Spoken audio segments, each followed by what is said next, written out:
İşin adamı efirdədir. Əziz dostlar, hər vaxtınız xeyirli olsun. Mən Kamran Yaradanquliyev. Hər kəsi xüsusi ehtiramla salamlayıram. Bugün həftənin ikinci günüdür. Bugün gözəl bir əhval arzu edirəm. Fərq etməz həftənin hansı günündə oluruqsa olaq.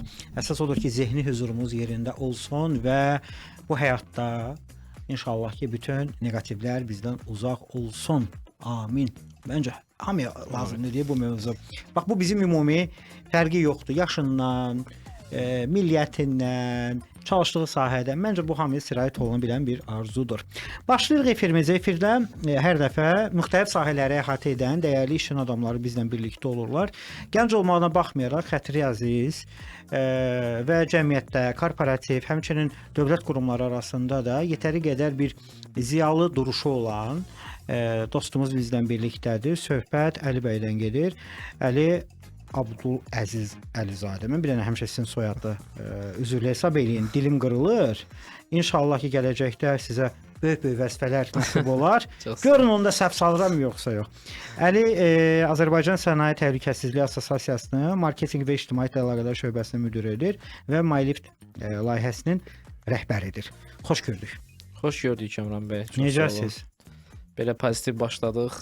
Mənə arzuladığınız arzular üçün də çox sağ olun. Hər şey yaxşıdır, qaydasındadır, hər şey yaxarındadır. Ümid edirəm sizdə də hər şey yaxşıdır. Mən sizi efirə dəvət eləyəndə sizin adınıza niyə sevinirəm? Deyirəm yaxşıdır da. Biraz işdən gücdən başı açılar, gəlsin biraz dincəlsin, çünki çox işləyirsiniz. Əli, sizdən xahişim var, gəlin birinci başlayaq, haqqını yeməyə. Biz sizi Sənaye Təhlükəsizliyi Assosiasiyasından tanımışıq. Bütün rəhbərlik başda olmaqla komandaya biz salamımızı və uğurlarımızı arzu edirik. Birinci gəlin bu assosiasiyadan bir təqdimat edək. Müqəddimə olsun. Sonra keçək artıq MyLift layihəsinə. MyLift layihəsini hamı bilməlidir. Bəli, çox sağ olun. Azərbaycan Sənaye Təhlükəsizliyi Assosiasiyası 2023-cü ildə yaradılıb və yaradıldığı gündən əsas məqsədi ölkədə sətan mədəniyyətini, daha sonra ümumi təhlükəsizlik mədəniyyətini yaymaqdır cəmiyyətimiz arasında. Eləcə də bu yönümdə dövlət və özəl qurumların arasında bir körpü rolunu oynamaqdır və düşünürəm ki, ilbəil bizim keçirdiyimiz tədbirlər, görüşlər, maarifləndirici layihələr özü də buna gətirib çıxardır ki, biz məqsədimizə artıq yavaş-yavaş çatırıq. Səbirlə özü də. Bəli. Hər il bizim müəyyən belə deyək, tarixlərdə keçirdiyimiz layihələrimiz var, tədbirlərimiz var. Hansı ki, bu tədbirlərdə bütün sənaye təhlükəsizliyi sahəsində, sətan sektorunda olan ekspertlər, bu sahədə çalışan, fəaliyyəti olan dövlət qurumları, həmçinin xarici investorlar və bu sahənin belə deyək ki, ekspertləri yığışırlar Azərbaycanda. Biz regional olaraq artıq bu layihələri keçirməyə başlamışıq və bu layihələrdən biri də dediyimiz kimi MyLift layihəsidir. Bizim assosiasiyamızın ən innovativ layihələrindən biridir, bunu deyək. Başqa layihələriniz? Bəli, başqa layihələrimiz də var. Bu layihə xüsusilə liftlərin və qaldırıcı qurğuların, digər qaldırıcı qurğuların texniki təhlükəsizliyi ilə bağlı olan prosesləri operativləşdirmək, daha da şəffaflaşdırmaqla bağlıdır. Eskalator da bura aiddir. Eskalatorlar, travelatorlar, digər qaldırıcı qurğuları, yük liftləri, gündəlik istifadə etdiyimiz liftlər. Məsələn, 5 mərtəbəli məkanda qaldırıcı belə liftlər olur, qurğular. Bəli, onlar da hamısı aiddir. Düzdür, layihə artıq belə deyək, təzə təqdim olunub. Artıq 2 aydır ki, fəaliyyətə başlayıb və bu proses hər bir adını sadaladığımız qurğuların texniki təhlükəsizlik prosesləri biraz fərqli olduğu üçün biz liftlərdən başlamışıq, artıq eskalatorlara da başlayırıq bu aydan və belə deyək, həftələr keçdikcə biz yeni avadanlıqları, yəni hal-hazırda istifadə olunan digər formatlı avadanlıqları sistemə daxil edəcəyik. Sistemdə limit varmı? Yəni bu platformaya qoşulmaq üçün nəzərdə var limit? Platformaya qoşulmaq üçün əslində bir limit yoxdur. Əgər söhbət liftlərdən, avadanlıqlardan gedirsə burada heç bir limit yoxdur. Biz bilirik ki, bəzi lift sahibləri var ki, onların yüzlərlə belə qaldırıcı qurğuları var və heç bir limit olmadan onları əlavə edə bilirlər sistemə bütün liftlərini, digər qurğularını. Və burada belə deyək də bina sayında da məsələn ola bilər ki, bir sahibkarın bir neçə binası var, fərqli adreslərdədir. Onlar üçün də heç bir limit yoxdur. Servis göstərən təşkilatlar üçün də xüsusi bir limitimiz yoxdur bizim. Sadəcə olaraq onlar ekspert öz belə deyək texniki baxış keçirdən ekspertlərini sistemə əlavə eləmək üçün onlara biz limit qoymuruq. Ümumi götürsək, sistemdə artıq istifadəçi sayı, ümumiyyətlə onlar əlavə olunan digər qurğular, avadanlıqlar, binalar, bunların heç birində limit yoxdur. Bir sual. Yəni belə bu sualı daha sadələşdireyim. MyLift layihəsi. Bəli. Niyə lazımdır MyLift layihəsi Azərbaycana? Çox yaxşı sualdır. Biz bunu layihənin əsasını qoyanda çox düşündük ki, bu layihə ümumiyyətlə cəmiyyətimizə nə dərəcədə lazımdır, hansı faydaları verəcək, proseslər necə asanlaşdıracaq və bunların hamısı layihənin əsası qoyulanda nəzərə alınıb. Düzdür, bu innovativ layihədir və innovativ layihələr cəmiyyət tərəfindən qəbul olunma dərəcəsinə görə dəyişə bilər. Və belə deyim ki, bizdə bu layihənin əsası qoyulanda biz düşündük ki... Maraqlı suallar gəlir paralel bir dəqiqə. Bu daimi dinləyicilər, çox üzr istəyirəm. Mən 099-1925 nömrəsinə WhatsApp-dan sual yaza bilərsiniz. Bir daha xatırladıram. 099-1925. Davam edin. Bu layihənin əsas məqsədi, verəcəyi fayda, ümumiyyətlə biz nəyə görə bu layihəyə başladıq? Bildiyimiz kimi təkcə Azərbaycanda yox, ümumiyyətlə regionda, qlobalda lift qəzaları bu hər gün istifadə olunan bir nəqliyyat vasitəsi olduğu üçün Güzel çıxır. Bəli, lift qəzaları sürət, yəni belə deyək də, lift qəzaları daha tez-tez baş verə bilən bir hadisədir. Ehtimalı daha çoxdur və bunu Amma heç kim xəbəri yoxdur ki, bu lift qəza törədə bilər və yaxud bu texniki qurğunun problemi var. Yalnız bizim ən yaxşı halımız olur ki, bir problem olur, orada hər hansı bir xəsarət varsa onun qarşısı alınır.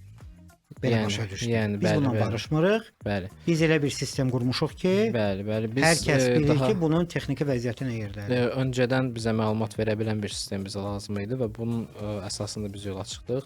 Həmçinin də bəzi hallar, xoşagəlməz hallar olur ki, bəzi hallarda, yəni baş verə bilir ki, bu zaman liftlərin texniki baxışlarının nəticələri dəyişdirilə bilər, gizlədilə bilər dövlət qurumlarından. Yəni bu qeyri-şəffaf hallar öncələr baş verib və məsələn orada nəyi dəyişə bilirik ki? Bu belə xoşagəlməz hallardır. Bəzi sahibkarlar bu belə deyək də, bu yola əl atıb hər şey yaxşıdır kimi göstərə bilirlər. Bilirdilər. Məsələn, layihəni təqdim eləyir ki, burada A, B, C, D olacaq texniki göstəricilər. Onlar maliyyəti biraz ucuza başa gəlsə A, B, C deyir, yoxsa necə? Yox, söhbət o formada getmir. Məsələn, ola bilər ki, hər hansı bir liftdə bir problem var. Bu problemin aşkar olunub, ancaq sahibkar bunun gizlədilməsini daha üstün tuta bilər. Yəni çünki onun təmiri üçün müəyyən bir xərc lazımdır. Artıq biz həm bu proseslərin qarşısını almaq üçün, həm yəni belə deyək də şəffaflaşdırmaq üçün prosesi, həmçinin daha operativ olması üçün və kağız üzərindən çıxması üçün bəzi sənədlərin nə qədər kağız olar? Bəli. Kağız üzərindən çıxması üçün bu layihənin belə deyək əsasını qoyduq və başladıq. Layihənin ümumiyyətlə ərsəyə gəlməyə sizə belə deyim ki, 1 il 6 ay çəkib, varsa il yarım vaxt aparıb bizdə. Çünki səbrə bax. Liftin texniki təhlükəsizliyi məsələsi birincisi çox məsuliyyətli məsələdir. Burada heç bir səhv eləmək olmaz. İkincisi də bu proses yenidir və belə bir sənədlərin elektronlaşdırılması prosesi də bizim üçün, cəmiyyətimiz üçün yenidir deyə biraz uzun çəkir və hər tərəfli düşünməlidir. 2 iliniz var. Nə üçün? Sənədlər elektronlaşdırılması. Yox. İnsanların qəbullanması üçün. Sözsüz innovativ layihələrdə biz nəzərə alırıq. İnnovativ layihələrin bir xarakteri var. İnsan birinci qorxur. Və deyir ki, bu nədir, bu zərər gələcək. Misal adi bu kartların ödəmələr yadınızdadır. Bəli. Bu koronaya biraz təsadüf elədi. İnsanlar da istər-istəməz sistemə düşdü də. İndi hamı kartla alış-veriş edir. Nağd pul gəzdirən, əvvəl nağd pul problemi şirkətlərdə idi. İndi nağd pul belə sadə vətəndaşlarda belə görürsən ki, çox az olur. Çox az götürülərdi üstündə. İndi məsələ ondan ibarətdir ki, məsələn sahibkarlar gəlib bu yola addım atmalıdır da. Onları biraz inandırmaq var. Onlar qorxurlar, bu dəqiqə biraz narahatdılar. Niyə, nə tərəf yox idi axı bu günə qədər işləyirdik də gül kimi. Amma gör nə qədər Bu yaxşıdır. siz təkcə bir layihənin üzərindən getmir, ümumiyyətlə innovativ hər bir şeydə bu belədir. Yəni biz düyməli telefonlardan çıxanda da çox əziyyət çəkmişik, heç inanmamışıq. Telefondan ödəmə prosesi olanda da heç inanmamışıq. Amma bu dəqiqə həyatımızın Düyməli telefonda ən vacib- cibində mesaj yazırdım. Heyf deyildi. Mən yazmışam. Yazmısan cibində mesaj? Düyməli telefonlarda. Hə bizim komanda çox gənc nəsil olub da. Fikir verin, o dinozavr dövrünə qalıb. Görməyib. Və bunu nəzərdə çatdırım. Xatırlayırsınızsa bizim dekabr ayında olan sənaye təhlükəsizliyi Hə. zirvəsi. Oradakı bizim əsas konsept mesajımız dönüm nöqtəsi idi. Bu elə innovativ layihələrin cəmiyyət tərəfindən qəbul olunması qaydası var, belə bir qayda var. Dönüm nöqtəsi biz bunu adlandırdıq. Çünki Azərbaycan dilində bu termin biraz yenidir. Əslində ingiliscə inflection point adlanır. Hansı ki bir layihə tutaq ki, innovasiya, innovativ bir şey təqdim olunur cəmiyyətə. Bu bir qrafik üzrə görürsüz ki, gəlir, qalxır. Ancaq bir nöqtə var ki, ondan sonra bu iki tip insana bölünür də. Birinci birbaşa imtina edənlər, ikinci alışmağa çalışanlar. Alışmağa çalışanlarda artıq nöqtə var. Hansı ki bu nöqtədən sonra qrafik ya birbaşa olaraq uçurma gedir, üzü aşağı. 90 dərəcəyə üzü aşağı uçurma gedir. Yaxud da cəmiyyət tərəfindən qəbul olunduğu belə deyək götürülür və qrafik artır. Ki, yəni bu layihənin istifadəsi daha çoxaldı. Biz bunu nəzərə almışdıq. Yəni bu siz demiş sahibkarlar və yaxud da biznes sahibləri, lift sahibləri, biz özümüz istifadə edənlər, bu nədir? Bu QR kodlar niyə bizim liftə qoyulmalıdır? Hə. Mən buradan bəzi hallarda bunun əksi də ola bilər. Elə QR kodu oxudub hər eşitdiyi səsi yazdılar ora məsələn. Bu hallarda ola bilər. Sözsüz ki biz bunu QR daxil koddan mən də qorxuram nə yalan deyim. Çünki məsələn mən o QR kodlardan eşitdiyimə görə istifadə edirsənsə nabələd olduğun yerlərdə sonradan onlar sənin telefonuna daxil olurlar. Düzə belə milyonumuz yoxdur, amma ən azı da baxma gör nə qədər dırnaq arası ağıllı adamlar var ki, adi sən sadə Instagramda paylaşdığın şəkil götürür, süni intellektlə onu başqa formada təqdim eləyir, səni şantaj da eləyirlər. Yəni hər şey ola bilər də. Və bizim yerləşdirdiyimiz liftlərə yerləşdirdiyimiz QR kodlar cyber security tərəfindən qorunan QR kodlardır və onu qeyd edirsiniz aşağıda. Görünəcək Sizin ki, bu qorunur. MyLiftindir, bəli. Həm biz tərəfdən qorunur, həm də MyLiftin olduğu bəlli olacaq. Buradan da izləyicilərimizə deyək ki, Narahat əgər elə olmayın, bir halla qarşılaşsalar ki, ortasında məsələn MyLift loqosu yoxdur, QR kodun bəlkə kimsə bunu xüsusi olaraq bizi eşidib liftlərə quraşdıra bilər. Yəni bundan istifadə eləməsinlər. Sözsüz ki, hər birimizin məsuliyyətidir və elə bayaq ki dediyimiz kimi insanlar tərəfindən artıq MyLift qəbul olunur, belə deyək, həm sahibkarlar, həm cəmiyyətimiz tərəfindən ki, onsuz da layihənin əsas məqsədi onun insanların, cəmiyyətin, vətəndaşlarımızın təhlükəsizliyinin qorunmasıdır. Belə, yəni artıq biz ikinci mərhələyə keçmişik, inflection point-in keçmişik. Cəmiyyətimiz bizim layihəni innovativ layihə kimi qəbul edir. Deməli mən bir sosial eksperiment eləmək istəyirəm. Hörmətli dinləyicilər, daxil olursunuz İşin Adamı səhifəsinə. İşin Adamı səhifəsinə daxil olursunuz və bizim Əli müəllimlə storyimiz paylaşılıb. İşin adamı da ki Azərbaycan hərfləri ilə deyil də I, S, H, yəni bu formada işin adamı ingiliscə tapılsın deyə. Və belə bir sualım var ki, MyLift layihəsi sadəcə rəqəm yazacaqsınız. Neçə müddətdir davam edir və düz və yaxud düzə yaxın sualların cavablarını biz bir araya gətirəcəyik. Sadəcə daxil olursunuz sosiala. Əlaqə nömrəsində bizim uşaqlar, bizim əməkdaşlar sizinlə danışacaqlar. Hətta bizim inşallah ki bir ay sonra qəşəng bir lotereya hədiyyələrimiz də nəzərdə tutulur. Bol-bol. Ona görə yararlanın. İşinin adamı layihəmiz belədir. Mütləq sosialdan daxil olarsınız səhifəmizə. Hə, bizim həm də dinləyicilərimiz var. 099 1925 nömrəsi ilə suallar ünvanlayanlar sual təqdim eləyə zəhmət olmasa. Dinləyicimizin adı Muxtar bəydir. Bu platforma neçə şirkət əhatə edir? Qoşulmaq üçün bu layihəyə nə etməliyik? Bu platforma Azərbaycanda fəaliyyət göstərən və İqtisadiyyat Nazirliyi tərəfindən lisenziyası verilmiş bütün liftlərin təmir və servis göstərən təmir və quraşdırılması ilə bağlı olan şirkətlərin hamısı üçün açıqdır.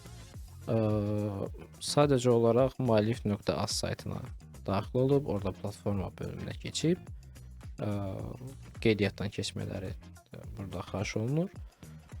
Və həmin qeydiyyatdan keçəndən sonra onlar öz lisenziyalarını yükləməlidirlər. Uyğunlaşdırılmanın yoxlanılması üçün ki, həqiqətən bu lisenziya doğrudurmu yoxsa yox. Servis göstərən təşkilatlar üçün proses belədir. Lift sahibləri və yaxud da liftləri istismar edən fiziki şəxslər, hüquqi şəxslər üçün isə orada ayrıca bir bina sahibi bölməsi var. Lift sahibi bölməsi var. Qeydiyyatdan keçərkən, bəli. Onlar sadəcə olaraq müəyyən kontakt məlumatlarını yazırlar. Qeydiyyatdan keçirlər və dərhal sonra onlar öz binalarının yerini göstərməlidir. Şirkət adıdırsa, şirkət adlarını göstərməlidirlər. Və bunun da uyğunluğu yoxlanandan sonra artıq binanı seçib onlar öz liftlərini platformaya yükləyə bilərlər. Adətən belə suallar var. Liftlərin platformaya daxil olanlardan artıq belə suallar gəlir ki, liftlərin platformaya yüklənməsi niyə üçün bu qədər çətin bir prosesdir, uzun bir prosesdir?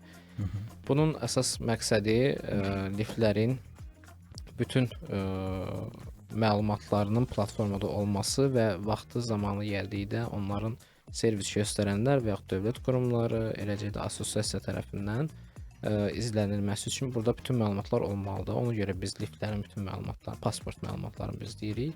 Bütün anket vasitəsilə hamısı doldurulması xahiş olunur ki, gələcəkdə də texniki baxışlar zamanı, ümumiyyətlə dövlət qurumuna gedən hesabatlar zamanı bu detallar nəzərə alınacaq. Aydındır. Təşəkkür edirəm. Efirimiz davam edir. Sponsor məlumatı. Estet injinerlikdən danışaq, yüksək texnologiyalı avadanlıqların satışı, layihələndirilməsi və açar təslim həlləri ilə bizneslərə güc qatır. Estet injinerik rəsmi tərəfdaşı olduğu bir çox şirkət var, onlardan biri də Vertivdir. Vertiv ilə performanslı hesablama və artan texnoloji tələblər üçün innovativ enerji və soyutma sistemləri təqdim olunur. Vertiv həlləri ilə sistemləriniz daim sabit, təhlükəsiz və maksimum effektiv işləyir. 012 497 17 16 və 051 205 45 45 xüsusilə bizim daimi dinləyicimiz Jalə xanım həmişə estet injinerlikdən maraqlanır. Məlhəm Beynəlxalq Hospitalından danışırıq. Məlhəm Beynəlxalq Hospitalının təcili hətta yardım komandası 724 xidmətinizdədir. Qısa nömrəsi 803-dür. Əlaqə nömrələri 051 201 71 01 099 800 08 03. Al qrupdan danışaq dostlar. Döşəmənizdə həm möhkəmlik, həm də rahatlıq axtarırsınız. Suya davamlı, sürüşməyən və uzun ömürlü quruluşu ilə hidrojen linoleum həm ev, həm də kommersiya məkanlarınız üçün doğru seçimdir. Asan təmizlənə bilir, keyfiyyət hamısı bir arada. Hidrojen linoleum 050 278 00 14. Digər sahələr haqqında mütəmadi efirimizdə məlumat veririk. Enadvertdən danışaq, biznesinizi uzaqdan seçilməyini istəyirsinizsə, Enadvertdən qabarıq hərflər, işıqlı lightboxlar və pilonlar təklif olunur.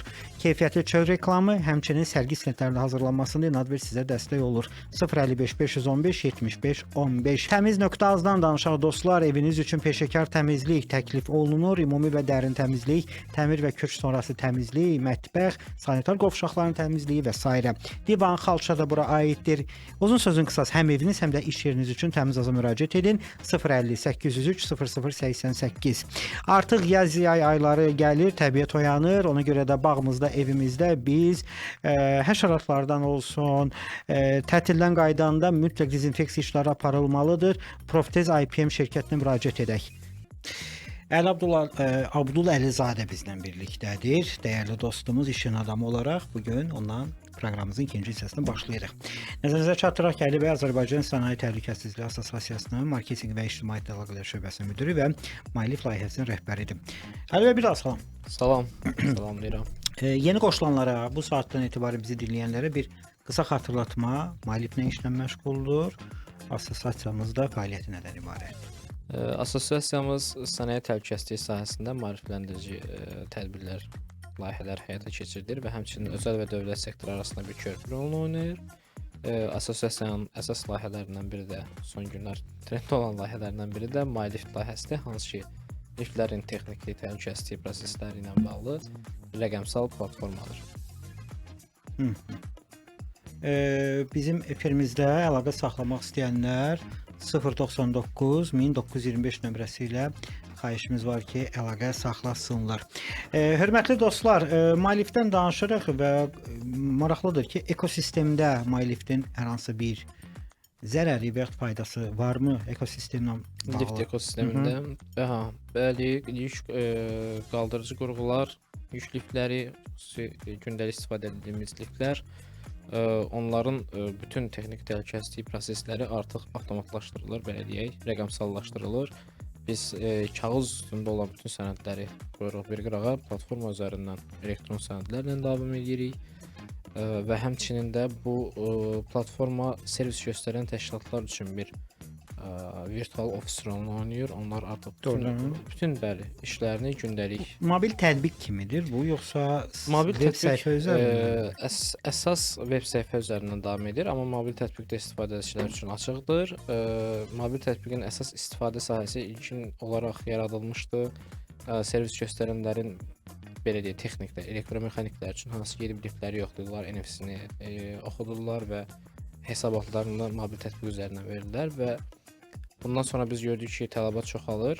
Ona görə mobil tətbiq üzərindən artıq lift sahibləri də girib liftlərin statuslarına baxa bilərlər. Servis göstərən təşkilatlar da əməliyyatlarını oradan davam edə bilərlər. Həmçinin də dediyimiz kimi bunun layihənin əsas məqsədlərindən biri kağız dövriyyəsini aradan çıxarmaqdır. O çox vacib məsələlərdən biridir. Deməli, liftləri biz ümumiyyətlə hər hansı bir məkana quraşdırdıqdan əvvəl və yaxud sonra platforma qeydiyyata alınır. Yəni bunun necə olur? Əvvəldən mi başlamalı, yoxsa sonradan mı? Liftlər ümumiyyətlə bizim platforma elə qurulub ki, burada bir neçə gedişat var liftlərin qeydiyyatı ilə bağlı, platformadakı qeydiyyatı ilə bağlı. Bu gedişatlar siz dediyiniz kimi həm liftlər ölkəyə gətiriləndə heç bir belə deyək, qeydiyyata salınmamış, ümumiyyətlə dövlət qurumu səviyyəsində qeydiyyata salınmamış vaxtda da onlar platformadan qeydiyyatdan keçirilə bilərlər liftlərini. Həmçinin artıq onlar lift üçün qeydiyyat nömrəsi və yaxud da istismara icazə lisenziyalarını, kağızlarını, belə deyək, sənədlərini alıblarsa, ondan sonra da qeydiyyatdan keçirilə bilərlər. Yəni burada xüsusi bir bizim məhdudiyyətimiz yoxdur. Hətta platformaya liftləri yükləməyə başlayanda belə biz orada anketimizin ilk sualı budur ki, liftin qeydiyyat nömrəsi varmı, yoxsa yoxmu? Lift hansı tip liftdir? Və istismar üçün icazəsi var, yoxsa yoxdur? Bu hər 3, hətta belə deyək 4 gedişatdır. 4 müxtəlif gedişat üzrə qeydiyyatdan keçirmək mümkündür. Bir maraqlı sual gəlib bizə sosial şəbəkədən. İşin adamı sosial şəbəkəsinə də yaza bilərsiniz və yaxud 099-1925-ə. Deməli, belə bir sual var. Yalnız liftlərin texniki sazlığını və şirkətlər bilə bilir, yoxsa biz vətəndaşları bilə bilərik?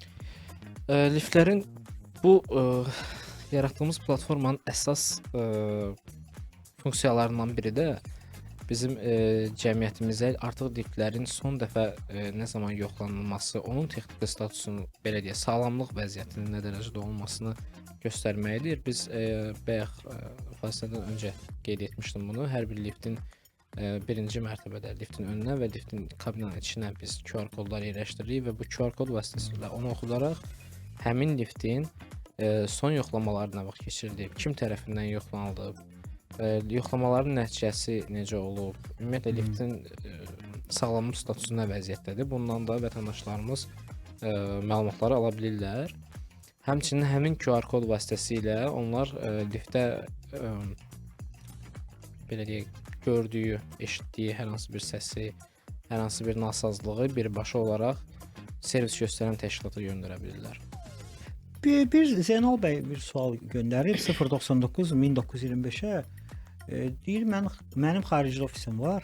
Onun liftini xaricdə olsa belə sistemləşdirə bilərəmmi? Bu platforma ilə liftə texniki baxışı kim yoxlayacaq? Hər bir ölkədə, bunu deyək, bizdən bu xaricdən suallar gəlir ümumiyyətlə son vaxtlar. Gəlir ha, xarici. Bəli, xaricdən gəlir və çoxalıb, belə deyək. Hər bir ölkədə liftin texniki baxış proseduru, liftin sənədləşməsi başqa cür, başqa formatda davam edir, belə deyək. Bu proses Azərbaycanda hal-hazırda MyLift fəaliyyət göstərməsinin səbəbi bu prosesə uyğun yaradılmasıdır. Ancaq mən ötən verilişimizdə də qeyd eləmişdim bunu. Orta Asiya regionunun bəzi ölkələri artıq bizə bizə dediyim, yəni müəllif platformasına göstərdiyi maraq nəticəsində biz oradakı prosesləri öyrənirik. Həm dövlət səviyyəsində, həm dövlətin nəzarət qurumlarının necə işlədiyini və onları necə daha sürətli şəkildə müəllif platformasında biz tətbiq edə bilərik. Onların iş prinsipini, bunları biz araşdırırıq. Dinləyicimiz Zeynal bəyin də sualına gəldikdə hansı ölkədə yaşamağından asılı olaraq dəyişir. Məsələn, başqa bir Avropa ölkəsində deyək, proses tamam başqa cür gedir. Əgər xüsusi bir maraq yaranarsa həmin ölkədə biz təbii ki, müəllif platformasını tətbiq edə bilərik. Hətta belə deyim ki, bir neçə ölkə üzərində artıq biz işə başlamışıq. Hansı? Əsas biz regionda hal-hazırda fəaliyyətə başlamışıq. Bunlar Türkiyənin bəzi şirkətləri bu platforma ilə maraqlanıblar ki, necə tətbiq etmək olar Türkiyədə. Türkiyədə də artıq davam edən bir proses var, ümumiyyətlə bundan bağlı. Xüsusi layihələr işlənilib indiyə qədər, liftlər onun üzərindən davam edir sənədləşməyə. Ancaq bu da onların çox maraq cəlb etdi onlarda. Ona görə biz danışıqlara oturmuşuq, başlamışıq. Həmçinin Qazaxıstanda biz Qazaxıstanda və Qırğızstanda müəllif platformasının tətbiqi ilə Nə yaxşı. maraqlıyıq. Bu ölkələr arası qanunvericiliklərdə dəyişikliklər olmaz ya. Bu sahədə dediyim kimi də, yəni proseslər fərqli gedir, ona görə qanunvericilik fərqli olduğu üçün çox çətindir. Bəli, yəni gedişatı qurmaq çox çətindir. Hərəsində sıfırdan qurursan. Və hərəsində sıfırdan Bu qurursan. adı bir dənə oxşardı deyək. Bəli. Bəzən bizə gələn məlumat elə olur ki, siz sıfırdan tətbiq edə bilərsiniz öz sisteminizi. Yəni sizin gedişat ola bilər ki, bizim gedişat hər hansı bir ölkənin qanunvericiliyinə uyğundur və yaxud da orada dəyişiklik oluna bilər. Çünki onların sistemi çox belə deyək, qəliz ola bilər ki, bizimki ondan daha sadədir. Biz yenə də tətbiq etməyə çalışırıq. Qazaxıstanda necədir? Bizdəki kimi yeni tikililər çoxdur, yoxsa köhnə liftlər üstündə Orada da işləyirsiniz? köhnə tikililər var və köhnə tikiliyə görə bu sistemi istəyirlər. Bizdə platforma çox ümumi bir platformadır. Həm təzə, həm köhnə liftlər üçün nəzərdə tutulub. Və heç bir avadanlıq və yaxud da xüsusi liftlərin belə deyək, beyninə, onların çiplərinə müdaxilə olmadan biz platformanı işlədə bilirik və liftləri qeydiyyata sala bilirik burada. Liftlər artıq bu platforma üzərindən idarə oluna bilir. Ancaq biz burada heç bir onların texniki avadanlıqlarına müdaxilə eləmirik. Onun üçün də yeni və köhnə liftlər bizim üçün fərqi yoxdur. Ancaq bizim müəllif layihəsinin artıq bir belə deyək, yan layihəsi də başlayır. Biz onun üzərində də işləyirik və çalışırıq ki, liftlərin texniki statuslarını anlıq səviyyədə, yəni anlıq momentində biz görə bilək. Yəni artıq sistemə daxil olduqda onlar liftlərin hansı vəziyyətdə, hansı detalında problemi olduğunu görə bilərlər. Aydındır. Efirimiz elə Abduləlizadənin müəllif layihəsi haqqında təqdimatı ilə davam edir. Mən Kamran Yardanquliyev, mikrofon önündəyəm. Sponsor məlumatı. Kristal şirkətlər qrupuna məxsus olan şirkətlərdən biri də Kristal Mebel İnteryerdir. Kristal Mebel İnteryer müasir dizayn, keyfiyyətli materiallara əsaslanaraq xüsusilə interyer və mebel şirkəti olaraq böyük fərdi yanaşma, estetik baxışla yaşayış və iş məkanları üçün zövqlü, rahat interyer yaradır. Kristal Mebel İnteryer müasir məkanların formalaşmasına özünə məxsus üslub və kreativ yanaşma töhfəsi verir. 051 233 55 99. Sennadan danışırıq, elə sizin lift mövzusuna da yaxındır. İnsan sıxlığı çox olan məkanlarda insan axını daha rahat, təhlükəsiz idarə etmək istəyənlər Senna şirkətindən müasir lift sistemi, travilator, həmçinin digər onlar səssiz və enerjiyə qənaətli qurğulardan da istifadə edə bilərlər, yararlana bilərlər. 050 444 70 70 nömrəsində saxlayın. Uğur arzu edirik bizim dəyərli Pərviz müəllimə. Qüsursuz Nitq Psixologiya Mərkəzindən danışaq. Uşaqlar və böyüklər üçün peşəkar loqoped, psixoloji dəstək və fərdi inkişaf proqramları təqdim edir Qüsursuz Nitq Psixologiya Mərkəzi. Artıq evə mütəxəssis xidməti də fəaliyyətə başlayıb, çox əladır. Mərkəzə gələ bilməyən ailələr üçün biz düşündük və bu xidməti yaratdıq. 055 485 75 25 onların əlaqə nömrəsidir. Başda İsmir xanım olmaqla bütün komandanı salamlayırıq. Piramida reklam sərgidə diqqət qazanmaq istəyənlər bilin ki, bu təsadüf deyil və düzgün qurulmuş sərgi stendi brendinizi daha aydın göstərir. Ona görə də piramida reklam vasitəsilə siz 050 242 01 61 nömrəsinə zəng edin. Bu xidmətdən yararlanın. Başda Əbülfəz müəllim olmaqla bütün komandı yoxurlar. Zira Olives'dən danışaq. Zira Olives təbii və keyfiyyətli zeytun məhsullarının istehsalı ilə məşğuldur. Zira Olives'də istehsal olunan məhsullar yalnız ölkə daxilində deyil, ölkə xaricində də satışdadır. Yəni dünya Azərbaycanlıları bilsin. Nömrə 050 339 13 93-dür. Əziz dostlar, İşin Adam layihəsini yenidən dinləyirsiniz. Mən Kamran Yardımgülüyev, hər kəsi salamlayıram. Qonağımız Əli bəydir, Əli Abdulləlizadə. Malif layihəsindən danışırıq və liftlərdə təhlükəsizliyə nəzarət çox vacibdir. Mən bir ara elə düşünürüm ki, bu göydələnlərin sayı çoxaldıqca deyirəm, bu ölkədə lift lazımdır. Amma baxanda ki, günü-gündən ölkəmiz daha da inkişaf edir. Hər nə qədər ölkədə 5 mərtəbələr var, 9 mərtəbələr var və yaxud o dalan formasında olan, yaşayış məhdudiyyəti olan o qədər belə məhəllələr var ki, burada yeni inşallah səmalara dəyəcək, buludlara dəyəcək bu göydələnlərin ən üst mərtəbələri və biz inşallah ki, daha innovativ layihələrdə də bundan sonra sizin çıxışınızı görərik. Gəlin istismar dövründən də biraz danışaq. Siz ümumiyyətlə bu platformada istismar dövrünü ölçə bilirsinizmi? Platformada bayaq qeyd etdiyim kimi nəyə əsasən deyir ki, qardaş, bura texniki baxış lazımdır?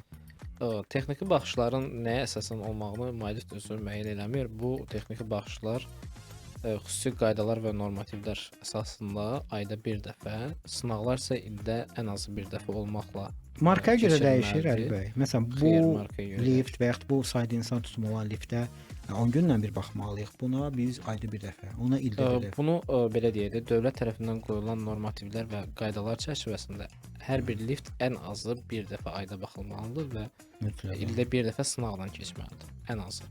Ancaq markalar özləri bunu necə belə deyək, tənzimləyirlər.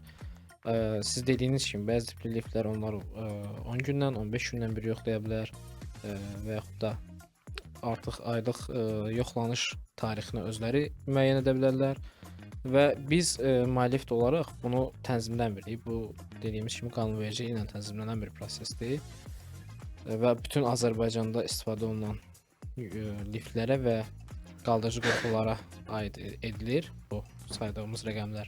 Məni bir maraqlı sual güldürdü. İndi müəllim nitqini tamamlasın bu sualı ünvanlayacağıq. Biz Malift olaraq isə bunu tənzimləmirik. Sadəcə olaraq bu prosesdə həm texniki baxış keçirənlərə, həm liftlərin sahiblərinə, həm də vətəndaşlara bir əlverişli şərait yaradırıq ki, daha sürətli izləyə bilsinlər. Bir dənə baxaq suala. Deməli Mehriban xanım yazıb ki, Malift deyirəm.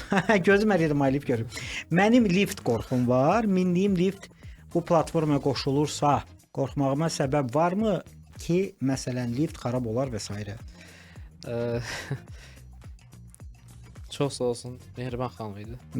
Çox sağ olsun Mehriban xanım maraqlı suala görə. Deməli belə deyək də, bizi bəzi hallarda bizə artıq bu barədə çox mesajlar gəlməyə başlayıb ki, siz bizim lifti düzəldə bilərsinizmi? Biz heç bir servis göstərən fəaliyyət aparmırıq, servis göstərmirik liftlərə və quraşdırılması ilə bağlı bir məsuliyyət daşımırıq. Sadəcə olaraq biz bir platformaya, hansı ki sizin istifadə etdiyiniz lift dövlət qurumları və sakinlər tərəfindən daim nəzarətdə olsun. Biz belə bir platforma yaratmışıq və elə açıqladığım dediyim cümlənin mənasından belə suala belə cavab vermək olar ki, artıq Maliftdən istifadə edən lift sahibi birbaşa olaraq liftini daimi nəzarətdə saxlaya bilir. Bu isə o deməkdir ki, liftdə olan hər hansı bir xətanı artıq biz texniki baxış zamanı anında biləcəyik. Və sualın nəticəsi olaraq sizin lift qorxunuz artıq yavaş-yavaş belə deyək, geri çəkilməlidir. Bu klaustrofobiyaların artıq ömrü qısaldı. Bəli. Və əsas məqsəd də ölkə üzrə xoşagəlməz hadisələrin, lift qəzalarının və xətalarının statistikasını salmaqdır belə. Köhnə bina, təzə bina fərqi var. Heç bir fərqi yoxdur. Köhnə lift, təzə lift. Liftin Hamısının öz həlli var ha. bəli, hamısının platformada Sizin üçün öz hamısı həlli var. liftdir. Bəs süni intellekt mövzusu necə? İşinizə yarayır yoxsa işinizi Süni intellektlə biz fəaliyyətə artıq başlamışıq. Bu necə davam eləyəcək, belə deyək. Süni intellekt heç bir qərar verməyəcək, çünki ortada vətəndaşlarımızın həyatı var və onların sağlamlığı var və gündəlik istifadə olunan nəqliyyat vasitəsi kimi bunu nəzərə alsaq, çox məsuliyyətli bir işdir, bunu da deməliyəm. Süni intellekt ona görə burada heç bir qərar verməyəcək. Sadəcə olaraq süni intellekt bizə öncədən xəbərdarlıqlar edə bilər. Məsələn, deyək ki, müəllifdə, misal üçün bu rəqəmləri deyirəm hamısını, gündəlik 10.000, 1000, 2000 fərqi yoxdur. Bir texniki baxış olur və artıq sistem özü bir müddətdən sonra o texniki baxışların nəticələrini öyrənərək deyə bilir ki, misal üçün elektrik liftlərdə müəyyən müddətdən sonra falan hadisə baş verə bilər, falan avadanlığı sıradan çıxa bilər. Anladım. Və yaxud da bu markalı liftlərin və yaxud da bu regionda olan liftlərin belə bir avadanlıq sıradan çıxma, belə necə deyim, xassiyyəti var. Xronikləşir ki, burada daha çox istifadə olunursa, məsələn, bu regionda bu xronikləşir. Bəli, bu yönümdə biz süni intellektdən istifadə edirik. Və oraya yüklənən hesabatların nəticəsinə görə artıq öncədən xəbərdarlıq edir sistem. Burada deməli problem yaralanandan sonra siz texniklərə deyirsiniz. Ümumiyyətlə sizin özünüzün komandanız düzəldir, yoxsa siz sadəcə onun sazlığına nəzarət edirsiniz? Başqa şirkətlər deyirsiniz, gedin düzəldin. Biz burada əslində prosedur eyni qalıb, sadəcə elektrona keçirik. Necədir məsələ? Hal-hazırdakı proses ondan ibarət ki, liftin sahibləri və yaxud da istismar edən, onun üzərində hər hansı bir hüquqi mülkiyyət sahibi olan şəxslər liftdə servis göstərən xüsusi təşkilatlarla müqavilə imzalayır və onlar mütəmadi olaraq həm aylıq texniki baxışlarını həyata keçirir, lazımsa təmin edirlər. Müəlliflər də söhbətə qoşulur, belə deyək. O zaman ki, onlar bütün kağız üzərində olan sənədləri aradan götürmək istəyirlər və istəyirlər ki, artıq hər şey şəffaf və operativ olsun. Bu zaman müəllif qoşulur prosesin ortasında. Onlar liftlərini yükləyirlər müəllifdə. Servis göstərənlər isə buradan artıq onu lifti idarə etməyə başlayırlar. Yəni buna görə də biz xüsusi olaraq, yəni prosedur hələ də eynidir və biz xüsusi olaraq kiməsə çağırmırıq ki, gəlin lifti düzəldin və yaxud bizim öz komandamız yoxdur ki, lifti yoxlamaq üçün. Biz sadəcə olaraq hər 4-5 burada maraqlı tərəf var da, onları bir platformada birləşdirməyə çalışırıq. Və buna görə də belə demək olar ki, MyLift bir körpü rolunu oynayır. Rəqəmsal bir körpü rolunu oynayır. Təşəkkür edirəm. Uğurlar arzulayıram fəaliyyətinizdə. Çox sevirəm sizin bu sahəni, çox innovativdir. Bir də sizin komandanı, bütün rəhbər heyət, bütün yaradıcım olsun, texnikim olsun tanıyıram deyə inanıram ki, sizin addımladığınız addımlarda həmişə bir nəticəsi gözəl bir layihələr ortaya çıxacaq. Əhsən. Çox sağ olun, təşəkkür edirəm. Elə məqsədimiz də dediyimiz kimi daha təhlükəsiz təcrübələr yaşamaqdır. Həm sənaye sahəsində, həm iş sahəsində əməyin təhlükəsizliyini və insanlarımızın təhlükəsizliyini qorumağa çalışırıq.